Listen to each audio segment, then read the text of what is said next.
Hello, this is QJ Martin here with Curated Awesome. Today I'm going to be showing you how to open a FiGPiN without damaging or even completely ruining the package. Now, if you're one who likes to display your FiGPiNs, perhaps on your lapel as I used to, it could be very likely that you don't care about the packaging of your FiGPiNs at all. I know with the first 4 FiGPiNs I bought, I just considered the packaging to be a waste and I threw it away as fast as I could, because all I really wanted was the pin. Eventually I finally figured out that the artwork cards were pretty cool, and that led me to looking at FiGPiNs in a whole new light, and that's when I started collecting. So now I do my best to make sure that I don't ruin the packaging in the process. Now I'll be showing you some of the ways that I messed up my FiGPiNs in the early days of my collecting.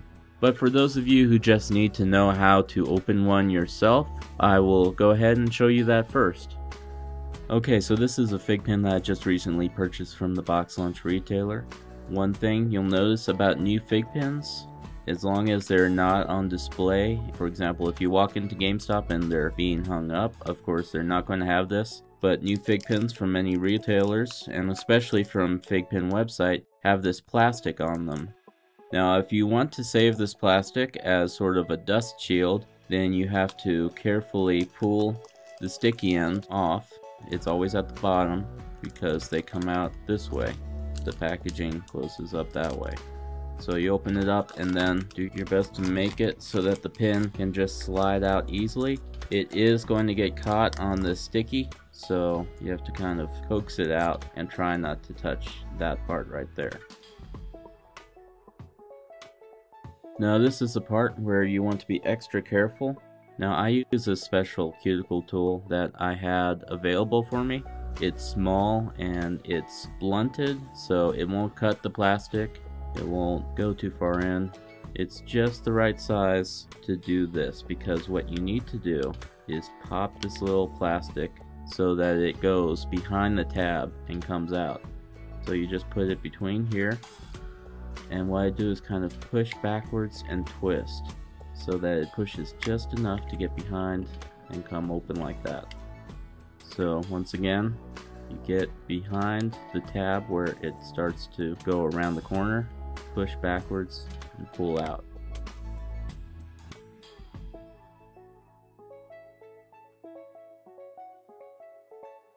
Now one of the major problems I had when I first started collecting pins was that I would pull this too far and it would bust in the corners. So what you need to do, or at least what I've found to be the best method of doing it, is open all 3 of these tabs just enough to get the FiGPiN to start dropping out without pulling them backwards to the point that they start to crack. And once the FiGPiN is even slightly out, you can get your fingers around it and pull it out.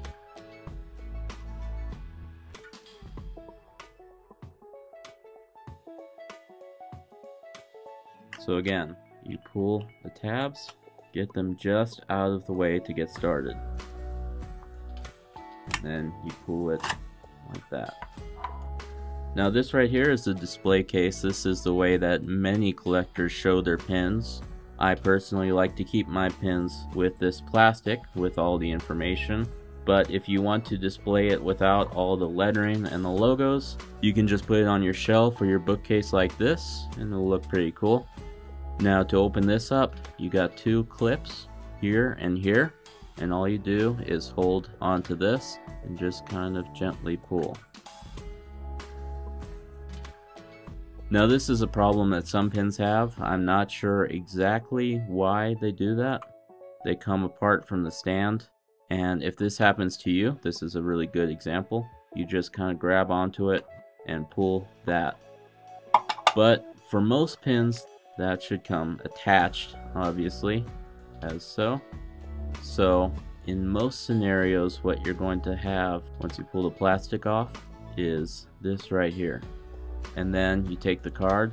Now it slips between the stand and the backing so that it holds itself up. So all you have to do is take that card and set it to the side. Now at this point you have the pin with the backing attached to it, and they're both attached to the stand. So what you need to do is pull the backing from the pin. Now one thing to remember is this is a pull tab, but sometimes pulling it at an angle like this causes the pins to get bent, and that will make it harder to put it back on and harder to keep the pins themselves from tearing up the backing. And you absolutely need this to last, because if the holes end up messed up or stretched out, the pin will just fall off in the case. I haven't had that happen, but I know it's happened to many individuals, and it's something you definitely do not want to happen. Now, to put it back together, you just do the reverse of that. You put the pins through the appropriate holes. Obviously, if they have more than one set, you can tell pretty clearly which ones they go in. Sometimes a pin will be depicting a character jumping in air, so their feet will not be touching the base. So you just put it back in, carefully push the pins back into the backing, and do everything in reverse. Now, if the base has like a slot right here for this tongue, make sure it goes in there, because otherwise it could be much looser and not look as good, kind of flop over just slightly. I've had that happen many times, and it's kind of frustrating getting a pin all put back together when you barely know how to take it apart in the first place, and you look and something is just slightly off. So make sure to keep an eye on that. And then you take the card. Make sure that the art is facing backwards, because you don't want it to be like this. Unless maybe you do. Maybe that is what you want. But if you want it to look like it did originally, you slide this card back in with the background and take this and put it back on. Now remember, there are two tabs here, there and there.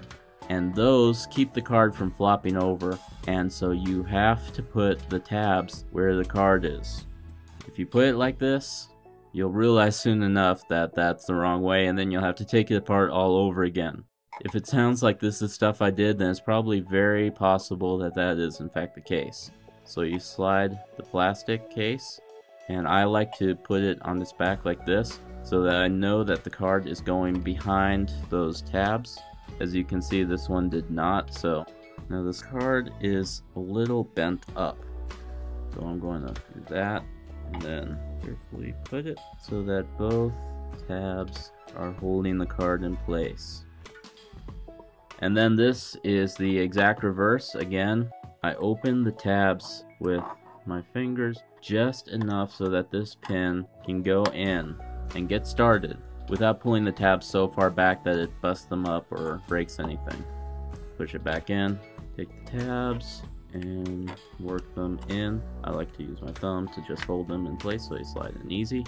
And then the final thing with this part is to make sure the tabs go underneath these side tabs so that it holds it in place.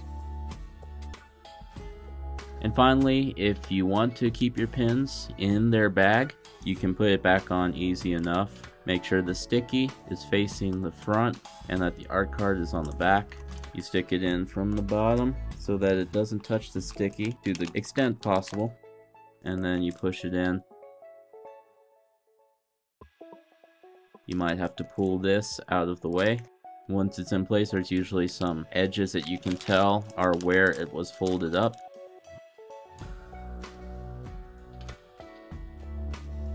And then you can somewhat get the sticky to stay back on the pin. And that's the proper way to unbox a pin. Now, if you don't have a tool like this, you can also use, for example, a butter knife. The most important thing to remember is you don't use a sharp edge or a pointed edge to push the tabs out. You use something flat and preferably long enough to cover the surface area of the tab so that no part of it gets busted through. Now, what can happen if you don't open your FiGPiNs this way?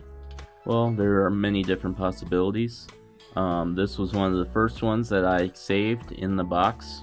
Now I'm going to open it the right way to show you the damage from opening it the wrong way. This one I pulled too far back, and as you can see, busted the corner open. Now that is fairly obvious damage if you're looking at it like this.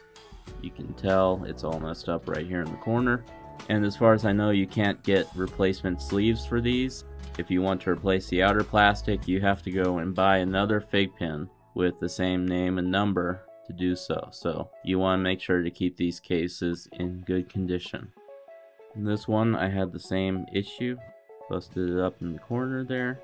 It's also possible that some spots like this can break. Be careful with the way you're setting it down on the table. Don't shove it. And another thing you can have happen is that this entire tab breaks. So if that's the case, you have a useless tab right there that will not hold it in. And with this one, the only option I have available is to put a piece of tape right there to keep it from coming up, because that tab is busted and just won't hold behind the side tab. Now here's what you should not do when opening one of these. Pretty obvious. Don't yank on it right here. That is a guaranteed path to busting it up. If you pull on it, at the very least the plastic will start to rip this way, and at most you'll get a complete rip all the way across like I had on that Captain America pin. Once you get the tabs open, don't yank this all the way back, or else you'll get that corner rip like I have on several of my early pins. And finally, don't open it from the bottom. Now, at one point when I had so many of these with the corner busted, I thought, hey, what if I open it from the bottom? That way if anything busts, it might be harder to see. You'll be down on the side where you can't really tell when it's standing up.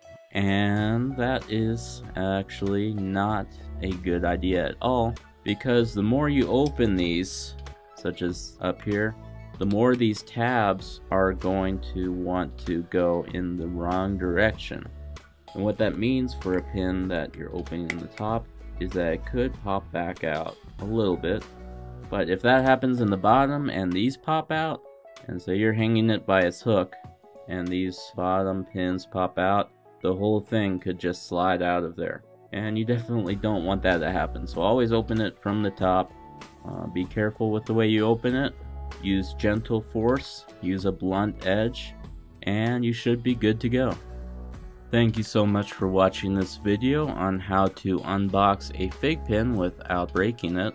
If you like this video, please consider giving it a thumbs up. If you would like to see more of these videos in the future, please subscribe and press the bell icon once you've done so that you can be notified whenever I upload new videos. If you have any horror stories about trying to open your own pins, please leave a comment below, and maybe I'll include those stories in my next video. Thank you for watching, and as always, have an awesome day.